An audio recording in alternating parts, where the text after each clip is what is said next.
যে সেটি আসলে কোন একটা আন্তর্জাতিক সম্প্রদায়ের পছন্দের রাষ্ট্রপতির প্রার্থী তিনি হতে পারেন। এটি গুঞ্জন, নিঃসন্দেহে গুঞ্জন। কিন্তু আপনি কি মনে করেন যে আসলে সরকারকে এমন অনেক কিছুই মেনে নিয়ে আসলে পথ চলতে হচ্ছে? না, ন্যাচারালি আপনি তো বললামই বাংলাদেশের সবসময় পাপেট গভর্নমেন্ট ছিল, ব্যাখ্যা দিলাম আপনাকে। তো পাপেট গভর্নমেন্ট না হইতে পারলে তাকে একটা খেসারত দিতে হবে, কারণ আমরা এমন একটা দেশ, আমরা কোন দিক দিয়ে স্বয়ংসম্পূর্ণ বলেন তো? আমার অর্থনৈতিক বলয় যদি চিন্তা করেন, আমার ইন্টারনাল সমস্যা যদি চিন্তা করেন, আপনি পররাষ্ট্র নীতি যদি চিন্তা করেন, তাহলে তো আমি এখন পর্যন্ত পরিপূর্ণভাবে একক সিঙ্গেল ইয়েতে চলতে পারি না। চলতে না পারলে তো আমার একটা জায়গা চুজ করতে হবে। সেই চুজের বেলায় আমি এখনো ডিফিকাল্ট সিচুয়েশনে আছি। যেমন ধরেন এই যে তারেক রহমান সাহেব কিন্তু ওই যে গণভোটের কথাটা উনি আনলেন, অক্ষরে অক্ষরে পালন করবে। গণভোট কিন্তু একটা প্রতিশ্রুতি ছিল, তারেক রহমান সাহেব নিজে বলছে, কিন্তু ফাইনালি উনি হয়তো পারেননি, এই যে গণভোট বাস্তবায়ন করতে পারেন না। এই গণভোটের আলোকে আমি জানি ইন্টারনাল অনেক প্রবলেম তার থাকতে পারে, দলীয় চাপ, নানান বিষয় থাকতে পারে, কিন্তু আমার কাছে মনে হয় পরক্ষণে এটা যেহেতু জনগণের ডিজায়ার ছিল, জনগণ 70% ভোট দিছে, ভাই যে বললো জনপ্রিয়তা, আমার কাছে একটা সার্টেন জায়গায় মনে হয় যে মানুষ এটা চিন্তা করে না। নাহলে জনগণের প্রতিশ্রুতি ভাবতেন তাইলে এটা নিয়ে কথাই হইতো না। তবে আমার কাছে মনে হয় যে ওই আওয়ামী বলয় থেকে বেরোয় আসলে তারেক রহমান সাহেব কমপ্লিটলি আসতে পারেন, তাহলে অন্যভাবে উনি পোষায় দেওয়ার চেষ্টা করবেন জনগণরে, যে আমি যদি গণভোট বাস্তবায়ন নাও করি, আমি কিন্তু ফেসিস্ট সরকারের কোনো অস্তিত্ব রাখতেছি না। আর একটা কথা হলো যে বললো আইন বানানো, আইন বানানো খুব সহজ কথা, পলকে পলকে আইন হয়। আইন প্রয়োগ একটা ফ্যাক্টর। যেমন এনআই একটা, আপনারা জানেন সবাই, নেগোশিয়েবল ইনস্ট্রুমেন্ট একটা মামলা হয়, কিন্তু বড় বড় মাল্টিনেশনাল যারা যারা বড় বড় আমাদের কি বলে এটা কর্পোরেট, তাদের বিরুদ্ধে একটা মামলা হইলেও জেল হয় না। আর একটা জিনিস লাস্টলি বলি, এই যে গুমের কথাটা আপনি বললেন, সে একমত হয়েছে যে পাশ করা উচিত ছিল। আজকে আমি নিশ্চিত করে বলতে পারি আজকের প্রধানমন্ত্রীর গুম করার কোনো মানসিকতা নাই, বা বিনা বিচারে হত্যা করার মানসিকতা তার নাই। আমার ধারণা বলছি, যেহেতু সে যে বাবা মায়ের সন্তান, সেই দৃষ্টিকোণ থেকে। কিন্তু যদি তাকে ব্ল্যাকমেইল করার জন্য অতি উৎসাহী হইয়া কেউ গুম করে, কারণ গুম কমিশন অধ্যাদেশটা বাতিল হয়েছে, কাজে গুম আলটিমেটলি ব্লেমটা কিন্তু প্রধানমন্ত্রীর ঘাড়ে যাবে। সুতরাং এইসব বিষয়ে মারাত্মকভাবে ওনার সতর্ক থাকা উচিত।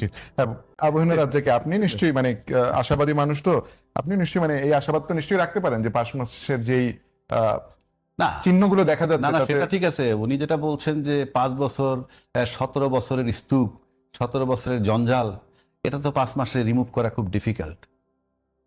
কিন্তু প্রশ্ন এখানে নয়, প্রশ্ন হচ্ছে যখন ইউনূস সাহেব টেক ওভার করছিলেন, তখন কিন্তু এই বিবেচনাটা ওনারা করেন নাই। প্রায় 200-250 আন্দোলন হয়েছে। না না, আমি সিনসিয়ারলি বলছি, আমি উনি আছেন বলে বলছি, তখন 200-250 আন্দোলন হয়েছে। একটা বার কোনো রাজনৈতিক দলের নেতারা বিবৃতি দেননি যে উনি তো নির্বাচন দিয়ে চলে যাবে, তোমরা কেন ভাই আন্দোলনগুলো করছো, আমরা নির্বাচিত যেই হয়ে আসি আমরা দেখব, কেউ বলেননি। এবং এই বলাটা উচিত ছিল। এক হইলে লাভ হইতো কি বিএনপির, আমি আপনাকে বলছি। আমার কাছে মনে হয় লন্ডনে তারেক রহমান সাহেব তখন প্রধানমন্ত্রী ছিলেন না, তাই বলছি, একটা বৈঠক ইউনূস সাহেবের হয়েছে। ইউনূস সাহেব কিন্তু লন্ডনে গেছেনই একটা অজুহাত তৈরি করে তার মানে আজকে প্রধানমন্ত্রী দেখা করতে। এবং আমি, আমার ধারণা কি কথা হয়েছে আমাকে বলে নাই। আমার যদিও এই প্রধানমন্ত্রী হওয়ার পর তারেক রহমান সাহেবের সাথে একবার দেখা হয়েছে সৌভাগ্যক্রমে, তো আমি অনেক কার্ড দিতে চাইলে উনি আমাকে রিকগনাইজ করছে যে আমি আপনাকে চিনি। তো এটা আমার কাছে খুব ভালো লাগছে। কেন বলছি, যে হয়তো ইউনূস সাহেবের উপরে একটা সার্টেন টাইম পর্যন্ত ভর করতে উনি চেয়েছিলেন। কারণ আমি যতটুকু জানি আমাদের প্রয়াত প্রধানমন্ত্রী খালেদা জিয়া, উনি কিন্তু বলছিলেন কিছু কথা, এই যে ইউনূস সাহেবের মানে সহযোগিতা করার কথা কিছু উনি বলে গেছিলেন। হয়তো তারেক রহমান সাহেব করতে পারেননি বা আশ্বস্ত করছিলেন, তাতে কি লাভ হইতো কি? দেখেন, অনেকগুলো অধ্যাদেশ রাষ্ট্রপতি শাহাবুদ্দিন করছেন, আপনি জিনিসগুলো চিন্তা করে দেখেন। অধ্যাদেশগুলো শাহাবুদ্দিন করছেন, ইউনূস সাহেব ক্ষমতায় ছিলেন, দলের এক্সিকিউটিভ পাওয়ার দিয়ে কার্যক্রম নিষিদ্ধ করছে। এই সবগুলারে কিন্তু অ্যাপ্রুভাল দিয়ে ইউনূস সাহেবের মাথায় লবণ রাইখা বড়ইটা বিএনপি খেতে পেরেছে। এবং হয়তো সেটা চেয়েছিলেন ব্যক্তিগতভাবে, আমি জানি না, অনুমান তারেক রহমান সাহেব হয়তো চেয়েছিলেন। কিন্তু lion part of this party was in Dhaka, he was in London. তখন কিন্তু London BNP, London Dhaka BNP ছিল। ঢাকা বিএনপির লোকেরা এই আজকে পররাষ্ট্রমন্ত্রী আউট করতে চাইছে, অনেকেরই গেট আউট করতে চাইছে, কিন্তু ফাইনালি তারেক রহমান সাহেব চুজ করছেন। আমি বারবার এই কথাটা বলি, আজকে পর্যন্ত he has chosen a right person as foreign minister. তো কেন বললাম, এই যে লবণ রাইখে খাইতে পারতেন, কিন্তু না, দল তো একটা আছে, দলের সিংহভাগ নেতা মানে মাঠকর্মী না, লায়ন পার্টি, এখানে বলেন স্থায়ী কমিটির সদস্য, তাদের চাপে হয়তো ক্ষমতায় যাব ক্ষমতায় যাব। এই ক্ষমতায় যাওয়া, ওই সময় ক্ষমতায় যাওয়া মানেই কিন্তু আওয়ামী বলয়ের ভিতরে প্রবেশ করা। কিন্তু যদি একটু ইউনুসকে সুযোগটা দিতেন তাহলে অনেক কাছে, এবং আজকে কিন্তু সে সুবিধা খুব কমফোর্টেবলি নিতে পারতেন, বলতে পারতেন এগুলো আমরা করিনি। কিন্তু আপনি যে গুমদাদের বাদ করলেন, আপনি আওয়ামী বলাইতে চললেন, আপনি বিচার বিভাগ পৃথকীকরণ সেটাকে বাদ দিলেন, আপনি আওয়ামী বলায় ঢুকে গেলেন। অর্থাৎ তারেক রহমান সাহেব কি করতে চাইছেন সেটা আমি জানি না, কিন্তু উনি এই বলয়তে থাকতে চান নাই, তাই শাহাবুদ্দিনকে এখন সরাই দিচ্ছেন। এখন কেন বলছি কথাটা, বাংলাদেশে এই মুহূর্তে পার্লামেন্ট নিয়ে ওই যে 11 দল যতই আন্দোলন করুক এগুলা কিছু হবে না। ইন্টারনালি সরকারের কোনো প্রবলেম হবে না, সরকারের প্রবলেম হবে দুই জায়গায়। একটা হলো আপনার অর্থনৈতিক প্রবলেম। আপনি যে দেশটা এখন চলতেছে আপনি লক্ষ্য করে দেখবেন, আপনি কি জানেন আপনার একটা রেগুলার ইনকাম আছে, ব্যারিস্টার অসীমের আছেন, অবশ্য বড় উকিল বড় টাকা পায়, একটা টাকা পাইলে মনে করেন একটা মামলার টাকা পাইলে 6 মাস চলতে পারে, ওটার কথা ভিন্ন। কিন্তু আপনি গড়পড়তা মানুষ কিন্তু দিন আনে দিন খায়। কিরকম? রাষ্ট্রটা ওইভাবে চলে। সেটা কি, কোম্পানিতে মাল বেরোয়, ভ্যাট পান, বিভিন্নভাবে ভ্যাট ট্যাক্স রেগুলার একটা আসে, সেইটা দিয়ে রুটিন দেশটা চলতেছে। কিন্তু দেশটাকে চালাইতে হইলে যে ঘাটতি বাজেটটা সবার বড় বাল্ক অনুদান আসতে হবে ইত্যাদি, সেগুলোর সম্ভাবনা খুবই কম। এই কারণে এক্সটার্নালি স্টিল হিজ ফ্লোটিং। কেন ফ্লোটিং আমি বলি, বাংলাদেশে সবসময় গভর্নমেন্ট ছিল পাপেট গভর্নমেন্ট। পাপেট গভর্নমেন্ট কেন বলি, আমার দেশটা যখন স্বাধীন হলো দেশটা কিন্তু একটা আনরেস্ট অবস্থায়, এবং সেই আনরেস্ট অবস্থাগুলাই কি হয়, যেমন বঙ্গবন্ধু শেখ মুজিবুর রহমান উনি একসময় একটা বলয় থেকে যখন বেরিয়ে আসতে চাইছেন, he was assassinated. Ziaur Rahman from day one যে বলয়টার ভিতরে তাকে নিতে চাইছে উনি যান নাই, উনি সার্ভাইভ করতে পারেন নাই। যে বলয়ের ভিতরে এরশাদ সাহেব ছিলেন 9 বছর ছিলেন, যে বলয়তে হাসিনা ছিলেন 16 বছর ছিলেন, আবার খালেদা জিয়া যে বলয়টা ছিলেন না এই 2006 পরে 16টা বছর সাফার করছেন। তো এখন আমাদের, অর্থাৎ আপনি যদি পাপেট থাকেন সার্ভাইভ করবেন, পাপেট না থাকলে সার্ভাইভ করা ডিফিকাল্ট।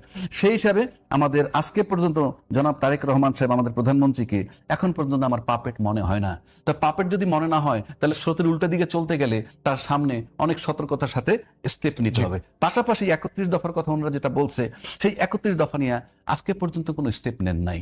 ওনারা বলছিলেন যে সংবিধান সংস্কার কমিটি না বানায় সংশোধন কমিটি বানাবেন, তো যেগুলো যে সমস্ত অধ্যাদেশগুলো পাস করেন না পাস করাবেন, পোক্ত কইরা আনবেন। 5 মাস পার হওয়ার পর যখন আনেন নাই, আমার কাছে মনে হয় না ওইগুলো আসবে। আসলে ভালো কথা, কিন্তু এটা রাষ্ট্রের জন্য খুব জরুরি।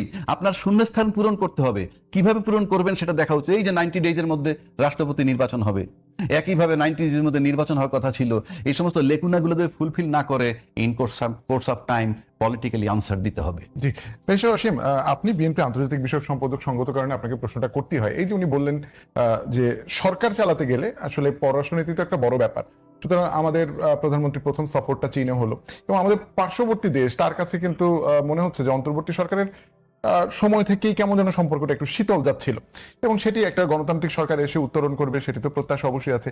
সেখানে একটা আন্দোলন চলছে, তার পাশাপাশি সেই আন্দোলনকে ঘিরে তারাও বলছে যে এটি আসলে ডিপ স্টেটের ব্যাপার। বাংলাদেশে যখন ফ্যাসিস্ট রেজিমের পতন হলো তখন এটা ডিপ স্টেটের একটা কথাবার্তা আসছিল। সব মিলিয়ে আপনার কি মনে হয় যে এই সরকারের যে পথ চলা, বিশেষ করে আন্তর্জাতিক অঙ্গনে, সেটি এখন পর্যন্ত নিষ্কণ্টক কিনা? না দেখ, কোনো কালে আপনার কোনো কিছু নিষ্কণ্টক থাকে না। একটা শিশু যখন ভূমিষ্ঠ হয় তখন তার বিভিন্ন মানে রোগ প্রতিরোধ ক্ষমতা তার মধ্যে জন্মায় না। হ্যাঁ, তাকে হামের টিকা দিতে হয়, বসন্তের টিকা দিতে হয়, চিকেন পক্সের টিকা দিতে হয়, অনেক কিছু আছে না। তো 5 মাস তো এই সরকারের সময় হয়েছে। এখন আপনি প্রথম মনে করেন যে ইন্ডিয়াও যেতে পারতেন, চায়নাও যেতে পারতেন। উনি চায়না গেছেন, উনি মালয়েশিয়া হয়ে তারপরে চায়না গেছেন। এখন কথা হচ্ছে এই যে চায়নাতে গেছেন, উনি হয়তো মেসেজ দেওয়ার চেষ্টা করেছেন পার্শ্ববর্তী দেশ, নেইবারিং কান্ট্রি যাদেরকে নিয়ে আমাদের একটি অ্যালার্ট হয়েছে বাংলাদেশের জনগণের। আমি সরকারের কথা বলছি না, কিংবা পলিসির কথা আমি বলছি না, এই ধরনের একটা মেসেজ দেওয়ার চেষ্টা করেছেন। এই যেমন মুজাফফর সাহেবের গ্রেফতার, যেটা একটা মেসেজ, এটাও একটা মেসেজ হতে পারে। কথাটা হচ্ছে যে আপনি এ থেকে কি অর্জন করবেন বা না করবেন, কিংবা এটা আপনার দুর্বলতা না আপনার এটা সার্থকতা, কিংবা আপনার মনে করেন যে travelling beyond your political atmosphere, এমনটাও তো হতে পারে। এইটা আমরা এই মুহূর্তে এখনো আমরা মনে করি না বলতে পারবো। আর আমি গেছি চায়না ভ্রমণ করেছি বলে আমি একেবারে ইন্ডিয়ার বিরাগ ভাজন হয়ে যাব, কিংবা ডিপ স্টেট যে আমেরিকান এবং ইন্ডিয়ানদের অ্যালায় যে বিষয়টা আছে তার মধ্যে আপনার কোনো হেরফের বা তারতম্য হবে। এই যে রাজাকি ভাই নিজেই বলেছেন যে খুব ভালো চয়েস আপনার ডক্টর খলিল সাহেবকে পররাষ্ট্রমন্ত্রী করেছে, এটা সবচেয়ে ভালো চয়েস। তাহলে তো আমরা অনেক কিছু রুল আউট করতে পারি, তাই না? আমার যদি অমুক থাকে তাহলে তো কিছু থাকে, বলে না অমুকের মতো যদি বন্ধু থাকে তার আর কোনো শত্রুর দরকার নেই, এ ধরনের অনেক বিষয়গুলো থাকে। কথাটা হচ্ছে যে ওই বিষয়টা না, বিষয়টা হচ্ছে যে আপনার জনগণের সঙ্গে আপনি কমিটমেন্ট করেছেন, তাই না? আমরা তো কথাটা বলেছি কি যে অমুক দেশ তমুক দেশ, মানে আমরা এখনো যখন প্রসঙ্গটা তুলি যে অমুকের সঙ্গে আমার ভালো সম্পর্ক আছে কিনা, তমুকের সঙ্গে আমার ভালো সম্পর্ক আছে কিনা, আমরা এই কথাটা বলি। আমার কথা হচ্ছে জনগণ আমার পক্ষে আছে কিনা, সেটাই সবচেয়ে বড় কথা। আমি যেটা মনে করি একজন রাজনৈতিক কর্মী হিসেবে, আপনি যে কমিটমেন্টগুলো করেছেন, আপনাদের নোট অফ ডিসিশন ছিল সংস্কার কমিশনে গিয়ে বিএনপি অনেকগুলো বিষয়ে কিন্তু বিএনপি বলেছে না আমরা এটা এইভাবে চাই না, আমরা আমাদের মতো করে করবো, কিংবা এটার সঙ্গে আমরা একমত না। সবকিছু বলার পর বিএনপি কখনো কিন্তু প্রতারণা করেনি। রাজ্জা কিভাবে বলতে পারবেন না, কেউ বলতে পারবেন না। বিএনপি যেটা স্ট্রেট ফরওয়ার্ড বলেছেন, স্পষ্টভাবে বলেছেন, তারপরে জনগণ আগুনের রাতে BNP কে ভোট সম্ভবত দিয়েছে। একমত না, মানে 2/3 আমি বলি না উনি একমত না হতে পারেন, বাট 2/3 মেজরিটি নিয়ে কিন্তু বিএনপি আপনার রাষ্ট্র ক্ষমতায় এসছে, কিংবা জনগণ সুযোগ দিয়েছে। তো সেখানের মধ্যে যে আজকে একটা কথা এসছে যে সেপারেট জুডিশিয়াল সেপারেশনের কথা, এখানে কিন্তু মানুষের কনসেপ্টের একটা ভুল আছে। জুডিশিয়াল সেপারেশন বহুত আগে হয়ে গেছে। সে আপনার ওই 1-11 সময়কার যে সরকার ছিলেন 2007 সালের পরে কিন্তু জুডিশিয়াল সেপারেশনের বিষয়টা এসেছে। এখন যেটা এসেছে সেপারেট জুডিশিয়াল কাউন্সিলের কথা বা সেক্রেটারিয়েটের কথা, এটা এসছে এই সংস্কার কমিশনের। বিএনপিও কিন্তু এই কথাটা বলেছিল, এবং পার্লামেন্টে আমাদের আইনমন্ত্রী মহোদয় তিনি বলেছেন, স্পষ্ট করেছেন যে এখানে অনেক বিষয় নিয়ে আরো আলাপ আলোচনার বিষয়। আমরা যে কথাটা একটু আগে বলেছিলাম যে 11 দল বলছে যে এটা আজকেই করতে পারে, আজকেই করতে হবে, না হলে জনগণের সঙ্গে বিশ্বাসঘাতকতা হবে। আমি তো বলেছি যে এটা পরীক্ষা নিরীক্ষার একটা বিষয় আছে, ব্যালেন্স অফ পাওয়ার যেটা আমরা বলি, যে রাষ্ট্রের 3টা অর্গান আছে আপনার, লেজিসলেচার, জুডিশিয়ারি এন্ড এক্সিকিউটিভ, তাই না? আপনি যদি কাউকে অমনিপোটেন্ট বানিয়ে দেন, তাহলে কিন্তু আপনি দেশটা চালাতে পারবেন না। সবার মধ্যে কিন্তু একটা সামঞ্জস্য এবং ভারসাম্য থাকা উচিত। সে ধরনের একটা অবস্থা, ওই ধরনের যুগোপযোগী আইন আপনি বানাবেন। এমন কোনো আইন আমাদের করা উচিত না যে যেটা একজন আরেকজনকে আপনার ইগনোর করবে। আমার ব্যক্তিগত একটা অভিজ্ঞতা আছে, আমার নিজের ব্যক্তিগত অভিজ্ঞতা আছে।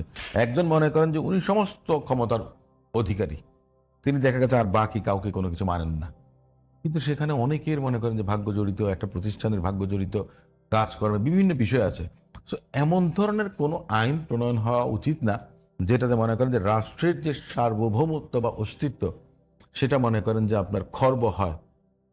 এমন কোনো কিছু হওয়া উচিত না। সেজন্য একটু একটা প্রশ্ন করতে চাই যে এই সবচেয়ে ক্ষতিগ্রস্ত রাজনৈতিক দল হিসেবে বিএনপি গুমের অধ্যাদেশটিকে মানে আইনে পরিণত করতে তার এত সময় লাগছে, বা এটিকে পরীক্ষা নিরীক্ষা করার জন্য পৃথক সচিবালয়ের কথা বাদ দিলাম, বিচার বিভাগের সেটি আলাদা, কিন্তু এটি কি আসলে এক ধরনের গুড মেসেজ বা ইতিবাচক মেসেজ দিতে পারতো না? হ্যাঁ, আমি আপনার সঙ্গে দ্বিমত করছি না, কিংবা রাজা কিংবা বাংলাদেশের শত শত পরিবার যারা তাদের পারিবারিক সদস্যদেরকে, যারা উপার্জনক্ষম ব্যক্তি বলেন, সহায় সম্বল ছিলেন, সে মনে করেন যে হারিয়ে গেছে। কিন্তু সেই বিষয়টা আমি মনে করি যে ওটা প্রায়োরিটি পাওয়া উচিত ছিল। ওই বিষয়টা নিয়ে হ্যাঁ ঠিক আছে, আপনারা, আমি তো মনে করি যে হ্যাঁ আপনি যেটা বললেন যে হ্যাঁ সেটাকে আপনারা আইন হিসেবে রূপান্তর করতেন, এবং সংস্কার তো আপনার তারপরেও করতে পারেন, প্রক্রিয়া সংশোধনী আসতেই এটা করা যেত, কিন্তু মেসেজটা তো দেওয়া যেত, জি। জনগণকে তো মেসেজটা দেওয়া যেত। আমরা একদম শেষের দিকে আপনাকে দিয়ে শেষ করতে চাই অন্য একটা প্রসঙ্গে। ওই যে খলিলুর রহমান নিয়ে একটা বিএনপির আপত্তি ছিল, কিন্তু তিনি মানে বিস্ময় বালক হিসেবে, বিস্ময় পুরুষ হিসেবে মন্ত্রিসভায় স্থান পেলেন। এখনো যে আন্তর্জাতিক সংস্থার একজনের রাষ্ট্রপতি হিসেবে গুঞ্জন শোনা যাচ্ছে, সেটি অনেকে বলেন যে এটি আসলে উপর থেকে চাপিয়ে দাও। রাষ্ট্রের উপরে কে থাকে সেটি আসলে কোন আন্তর্জাতিক আইরিন জুবাইদা খান, আমি যদি নামটিই বলি, যে সেটি আসলে কোন একটা আন্তর্জাতিক সম্প্রদায়ের পছন্দের রাষ্ট্রপতির প্রার্থী তিনি হতে পারেন। এটি গুঞ্জন, নিঃসন্দেহে গুঞ্জন, কিন্তু